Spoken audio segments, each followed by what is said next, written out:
మందిర నిర్మాణం కొరకు ప్రత్యేకంగా ప్రార్థించిన గారిని, అలాగే ఏకీభవించి ఏక మనసుతో ఏక స్వరముతో ప్రార్థించిన అందరికీ, పెద్దలకు, పురుషులకు, యవనస్తులకు, స్త్రీలకు, సమాజం అందరికీ కూడా హృదయపూర్వకమైన వందనాలు చేస్తున్నాను. Praise the Lord. Hallelujah, hallelujah. మంచిది. దేవుని యొక్క సన్నిధిలో ప్రతిష్ట కోరికలు జరుగుతున్నాయి. మందిర నిర్మాణం కొరకు ప్రార్థన చేయడానికి భారభరితమైన హృదయంతో ఎంతగానో పరుగులు ఎత్తుకొని వచ్చి దేవుని సన్నిధిలో ఎంతగానో మరి ప్రార్థిస్తున్నారు, దేవునికి మొరపెడుతున్నారు. మరి గత వారం అంతా కూడా ప్రార్థనలు ఘనముగా ప్రభు జరిగించారు. ఈ వారంలో కూడా ప్రార్థనలు జరుగుతాయి. ప్రతిరోజు సాయంత్రం 6 గంటలకి జరుగుతుంది. ఈరోజు మాత్రం 5 గంటలకే గుడికి ప్రారంభించబడుతుంది. 6 గంటలకి, సాయంత్రం 6 గంటలకి వచ్చే ఆదివారం వరకు గుడికి జరగగలగా దయచేసి విషయాన్ని గమనించి ప్రార్థనలో ఈ వారమన్నా, రాని వారు, మొదటి వారు ఈ వారమైనా సరే దేవుని మందిర నిర్మాణం వరకు ప్రార్థించడానికి కావాల్సిందిగా ప్రభు పేరు మరొకసారి ఈ ఆహ్వానాన్ని చేస్తున్నాను. హల్లెలూయా. మంచిది. దేవుని యొక్క వాక్యంలోని 10 నిమిషాలు కొన్ని మాటలు మనం ధ్యానం చేద్దాం. అందరూ కూడా ప్రార్థన ఉండి మాటలు శ్రద్ధగా ఆలోచించాలి మనం చేస్తున్నాం. చూడండి, పరిశుద్ధ గ్రంథంలో నుండి మత్తయి సువార్త 6వ అధ్యాయం. మత్తయి సువార్త 6వ అధ్యాయం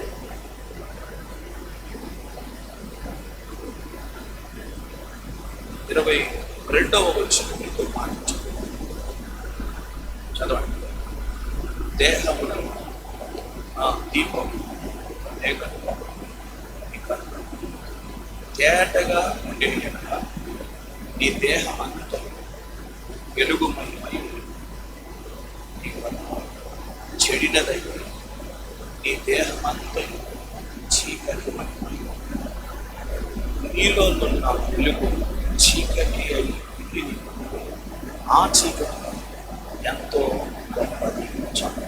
డబ్బును మత్తయి సువార్త 6వ అధ్యాయం.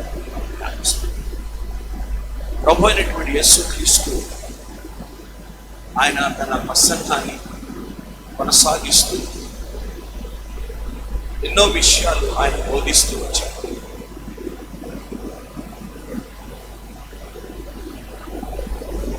ఆత్మ సంబంధముగా ఇంకా మనం లోతైన అనుభవం మనం నడిపించబడటానికి, శ్రేష్టమైన సంగతులు మనం తెలుసుకోవడానికి, ఒక నూతనమైన ఉపదేశాన్ని ప్రభు మనతో మాట్లాడుకుంటున్నాడు. చాలా శ్రేష్టమైన సంగతులు ఈ అధ్యాయంలో ప్రభు తెలియజేస్తూ వచ్చాడు. గత వారం మనం జ్ఞానం చేసి భూమి మీద ధనము కాదు, పరలోకంలో ధనం సంపాదించుకోవాలి. ధనం ఎక్కడుంటుందో మన హృదయం అక్కడ ఉంటుంది. పరలోకంలో మన ధనం ఉంటే మన హృదయం ఎక్కడ ఉంటుంది? పరలోకంలోనే ఉంటుంది. లేక పరలోకం మీదే ఉంటుంది. లేక భూమి మీద ధనం ఉంటే ఇక భూమి మీదే ఉంటుంది. భూ సంబంధమైన వాటి మీదే మన హృదయం, మన మనసు. కనుక పరలోకములో మనం ధనము సమకూర్చు, పరలోకంలో ధనము సమకూర్చుకోవాలి. నీవు ధర్మకార్యాలు చేయాలి, పేదలను ఆదరించాలి, వారి కొరకు నీ ధనమును ఖర్చు చేయాలి. పరలోకములో నువ్వు ధనం కూర్చోలేదు. అలాగే దేవుని కొరకు నీ ధనాన్ని అప్పగించాలి. దేవుని పని కొరకు, దేవుని పరిచర్య కొరకు నీ ధనం అప్పగించాలి. నీ దశమ భాగం, నీ పదమ భాగం నువ్వు తీసుకొని వచ్చి దేవునికి ఇచ్చినప్పుడు నీ కొరకు దేవుడు ఆకాశం వాకిలి మట్టజాలను దీవెన రచిస్తాడు. నువ్వు ఇచ్చిన దాన్ని దేవుడు మర్చిపోడు. నువ్వు ఇచ్చింది పరలోకంలో కొరకు అక్కడ కూడబెట్టినాడు. పరలోకంలో నువ్వు ధనాన్ని సమకూర్చు, దేవుడికి ఇచ్చిన దేవుని కొరకించిన దేవుని పని కొరకించిన పరలోకంలో ధనాన్ని కూర్చు. పరలోకంలో నీ ధనం ఉంటుంది కనుక అప్పుడు నీ హృదయం కూడా పరలోకం మీదే ఉంటుంది. అందుకొరకే భక్తులు దేవుడు దేనికి శిల్పి నిర్మాణకుడు ఆ పునాదులు కలిగిన పట్టణం వరకు ఎదురు చూసాం. అబ్రహాము ఎదురు చూసాం.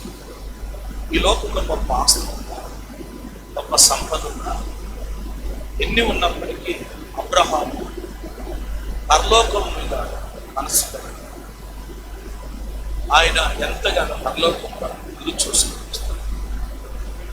భక్తులందరూ కూడా, విశ్వాసం వీరులందరూ కూడా పరలోకం మీదే వారి యొక్క దృష్టి ఇచ్చారు. వారి హృదయాలు పరలోకం. ఏ విధము చేతనైనా పరలోక రాజ్యానికి వారసులు అవ్వాలని ప్రయాసం. కనుక మన ధనం పరలోకంలో ఉండాలి. పేదలు అలాగే దేవుని పని కొరకు మనం ఎదగాలి. దేవుని కొరకు మనం ఖర్చు పెట్టాలి. మనం ఖర్చు అయిపోవాలి.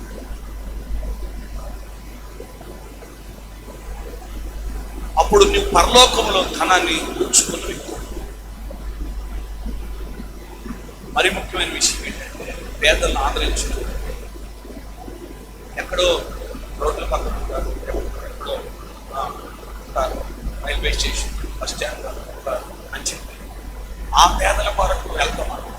ఆ పేదల కొరకు కానీ నిజమైన పేదలు ఈ సంఘంలో కూడా దాన్ని గ్రహించడం. సంఘంలో ఉన్న పేదల కొరకు ఏం చేస్తారు? వీళ్ళు మారు మనసు పొందిన పేదలు, రక్షణ పొందిన పేదలు, దేవుని భక్తులు వీరు. ఎప్పుడో వెళ్ళి మార్పు లేని వాళ్ళకి ఎంతో ఖర్చు, ఎంతో వ్యర్థం. ఇక్కడ పేదలు కాకుండా భక్తులు వారిని ఆదరించారు. సంఘములో ఉన్న పేదల కొరకు మనం ఏం చేస్తాం? సంఘంలో ఉన్న దళితుల కొరకు మనం ఏం చేస్తాం? అందరికి ఉంటాయి, అందరికి ధరించడానికి వస్తాయి, అందరికి తినడానికి ఆహారం, ఏ పూటగా పూట ఎంతో ప్రయాసపడుతున్నారు, ఇష్టపడుతున్నారు. సంఘంలో వారి కొరకు మనం చెప్పాలి. నువ్వు వారి కొరకు చేసింది దేవుడు మర్చిపోడు. వారి కొరకు ఏం చేసినా దేవుడు మర్చిపోడు. వారిని పోషించి సంఘములు పేదలు, అక్కడ పేదలు నేను పోషిస్తానన్నాడు.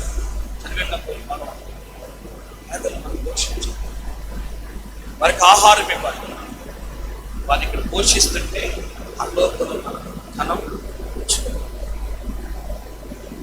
అలాగే దేవునికి ఇస్తా ఉంటే, దేవుని పని కొరకు మనం ఇస్తా ఉంటే అల్లోపల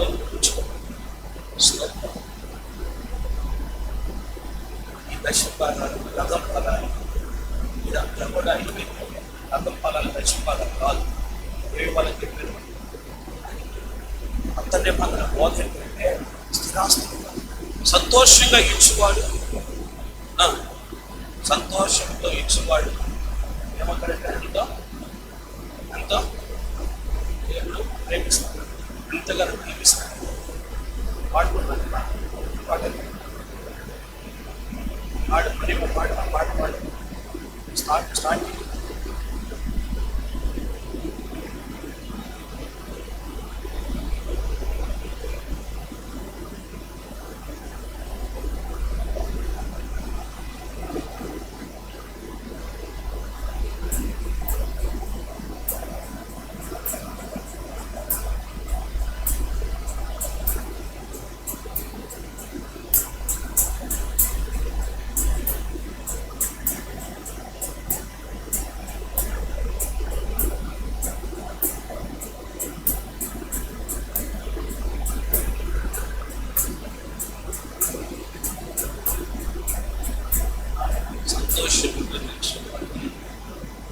ఎంతగానో దేవుడు ఏం చేస్తాడు?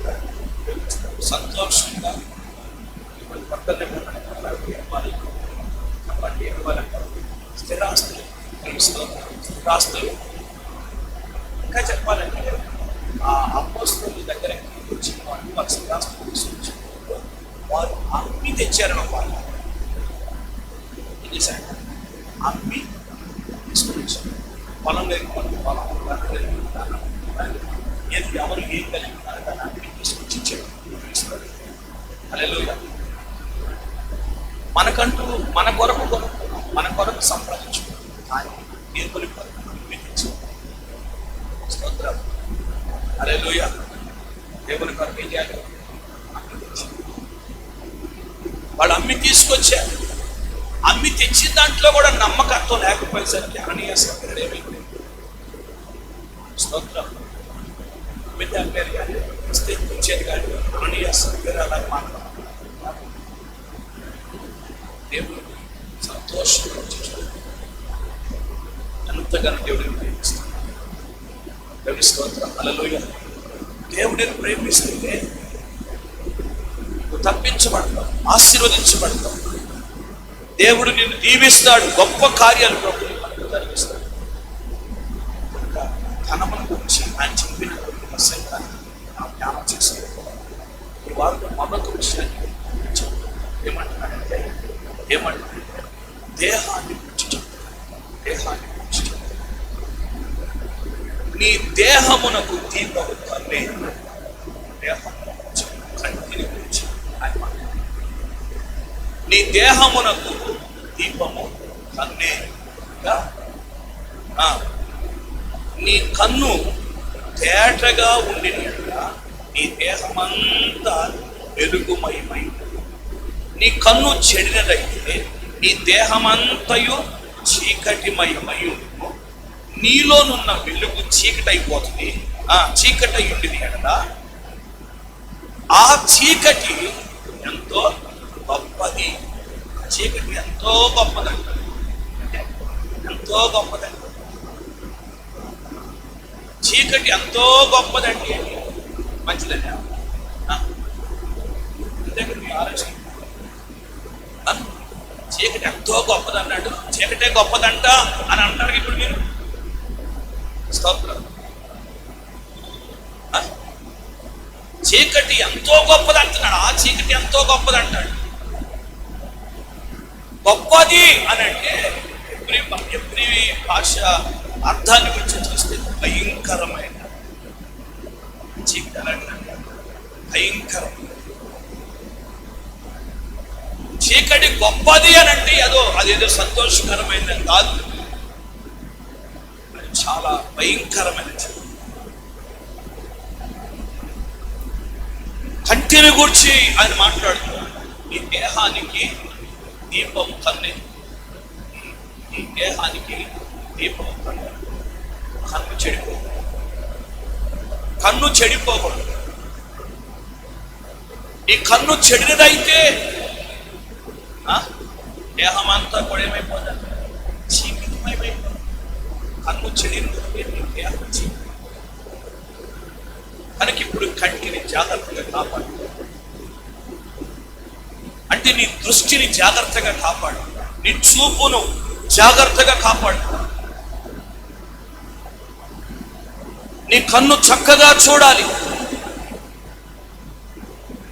నీ కన్ను భూ సంబంధమైన వాటిని చూడటం కాదు, అరసంబంధమైన వాటిని చూడాలి. పైనున్న వాటిని చూడాలి, రమ్యమైన వాటిని చూసి నీ కన్నులు పెద్దవిగా చేసుకోవాలి. అవ్వ మోసపోయినట్లు మోసపో,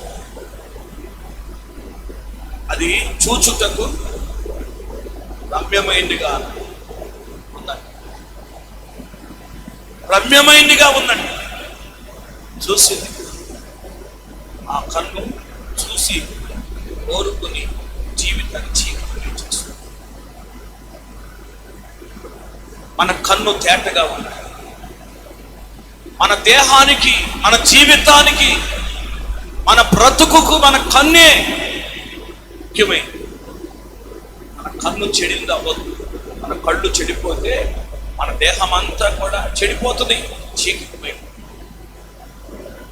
ఇక పరిశుద్ధత ఉండదు, ఇక నీతి ఉండదు, పవిత్రమైన జీవితమే ఉండదు. ఇంకా ఆ జీవితాన్ని మనం పోగొట్టాం. కనుక మన కన్నులకి గుడ్డితనం కలగకుండా చూసుకోవాలి. మన కన్నులకు చీకటి కమ్మకుండా చూడాలి. మన కన్నులకు పొరలు రాకుండా చూడాలి. మన కన్నులు చెడిపోతే దేహం అంతా చెడిపోతుంది. నీ కన్నులు చక్కగా ఉంటే, తేటగా ఉంటే, నువ్వు పరసంబంధమైన వాటిని చూస్తావు, నువ్వు దైవికమైన వాటిని చూస్తావు. నీ కన్నులు తేటగా ఉంటే నీవు దేవుణ్ణి చూస్తావు, దేవుని సంగతుల్ని చూస్తావు. లోక సంబంధమైన వాటిని చూడవు, లోక సంబంధమైన వాటి మీద నీ మనస్సు పెట్టవు. దేవుని సన్నిధిలో కన్నులు తేటగా చూస్తాం, దేవుని వాక్కులు చూస్తాం. చదవండి పరిశుద్ధ గ్రంథం, కొరింథీయులకు రాసిన 2వ పత్రిక, అపోస్తలుడైన పౌలు కొరింథీయులకు రాసిన 2వ పత్రిక 4వ అధ్యాయం 4వ వచనం చదవండి సార్. దేవుని స్వరూపమై ఉన్న క్రీస్తు మహిమను కనపరుచు సువార్త ప్రకాశం వారికి ప్రకాశింపకుండు నిమిత్తము ఈ యుగ సంబంధమైన దేవత అవిశ్వాసులైన వారి మనోనేత్రములకు గుడ్డితనము కలుగు చేసింది. ఈ యుగ సంబంధమైన దేవత గుడ్డితనం కలుగు చేస్తుంది. గుడ్డితనం కలుగు చేస్తుంది. ఏ విషయంలో? సువార్త ప్రకాశము వారికి ప్రకాశించకుండా నిమిత్తం. దేవుని సువార్త మీకు ప్రకాశించకుండా ఉండాలని, దేవుని యొక్క వాక్యం మీకు ప్రకాశించకుండా ఉండాలని, దేవుని శుభవార్త మీకు ప్రకాశించకుండా ఉండాలని దుష్టుడు ఎంతగానో ఈ యుగ సంబంధమైన దేవత మీ మనోనేత్రాలకు ఏం చేస్తున్నాడు? గుడ్డితనం కలుగజేస్తాడు. అవిశ్వాసపు స్థితిలో ఉన్నాం, విశ్వాసము లేని స్థితిలో, నిరీక్షణ లేని స్థితిలో ఎప్పుడైతే నీకు అవిశ్వాసము కలుగుతుందో, ఎప్పుడైతే అపనమ్మకం నీకు కలుగుతుందో, వెంటనే దుష్టుడు నీకు నీ మనోనేత్రాలు ఏం చేస్తాడు? గుడ్డితనం కలుగజేస్తాడు. అప్పుడు సువార్త నీ మీద ప్రకాశించు. దేవుని వాక్యపు ప్రకాశత నీ మీద ఉండదు. సజీవుడైన దేవుని వాక్యము నీ మీద ప్రకాశత ఉండదు. వెలుగులేని పరిస్థితుల్లో చీకటిమయమైపోతాం. దేవుని వాక్యం చూస్తాం. దేవుని వాక్యము వెల్లడైన తోడనే వారికి వెలుగు కలిగేలా చూస్తాం. దేవుని వాక్యం వెల్లడవుతుంటే నీకు వెలుగు కలగాలి. దేవుని సువార్త వెల్లడవుతుంటే, ప్రకటించబడుతుంటే నీకు వెలుగు కలగాలి. కానీ నీకు వెలుగు కలగట్లేదు అని అంటే ఈ మనోనేత్రానికి దేవత, యుగ సంబంధమైన దేవత గుడ్డితనం కలుగుతుంది. నీ కన్నులు గుడ్డివైపోతే ఆత్మ సంబంధమైన వాటిని చూడలేవు, పర సంబంధమైన వాటిని చూడలేవు. వెలుగు ఉండదు, ఇంకా అంత చీకటిమైపోయింది. కనుక దుష్టుడు మన నేత్రాలకి గుడ్డితనం కలుగజేస్తాడు. ఈ యుగ సంబంధమైన దేవత మన కన్నులకు గుడ్డితనం కలుగజేస్తాడు. కనుక వారి విషయంలో మనం జాగ్రత్త. నీ కన్ను చెడినదైతే నీ దేహం అంతా కూడా చెడిపోతుంది. నీ దేహం అంతా కూడా చీకటిమయమైపోతుంది. కనుక కన్ను చెడిపోకుండా చూసుకోవాలి. ఈ యుగ సంపన్నమైన దేవత నీకు గుడ్డితనం కలుగు చేయకుండా చూసుకోవాలి. దుష్టుడు గుడ్డితనం కలుగు చేస్తున్నాడు. దుష్టుడు నీ కన్నును పాడు చేస్తున్నాడేమో. దుష్టుడు నీ దృష్టిని పాడు చేస్తున్నాడేమో. చీకటి కమ్ముతుందని నీ కన్నులకి ఒక్కసారి దేవుని వాక్యాన్ని పెట్టుకుంటే కన్నులు పాడైపోకుండా చూడాలి. అక్కడే 18వ వచనం చదవండి. 18వ వచనం చదువు.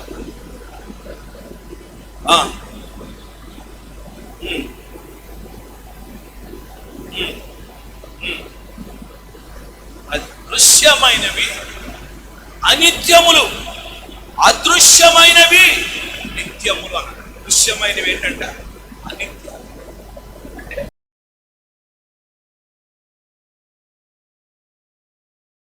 ఎవరు చూపించలేని ఇలాలో నన్ను వీడిపోని ఎందటి ప్రేమ నీది ఇందక కోరుకుంది మరువను యేసయ్యా.